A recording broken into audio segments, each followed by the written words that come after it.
Jeshi la Polisi Kanda Maalum ya Dar es Salaam linatambua kuwa tarehe 5 mwezi wa 4 mwaka huu wa 2026 ni siku ya Pasaka ambayo imetanguliwa na ibada mbalimbali mchana na usiku, lakini ukiwemo mfungo wa Kwaresma.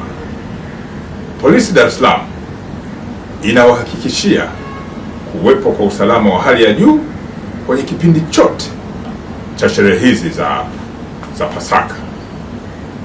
Usalama huu utakuwa ni wa hali ya juu katika maeneo mbalimbali.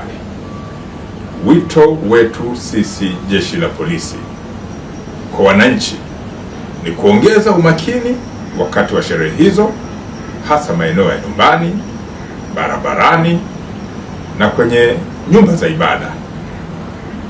Ushirikiano wa polisi utakuwa wa hali ya juu, hasa kuhusiana na taarifa mbalimbali zitakazotolewa zenye viashiria vya uhalifu. Taarifa hizo zitasaidia kufanyiwa kazi haraka, kwani malengo ya Jeshi la Polisi ni kuzuia vitendo vya kihalifu. Polisi Dar es Salaam inawatakia sikukuu njema ya Pasaka wananchi wote.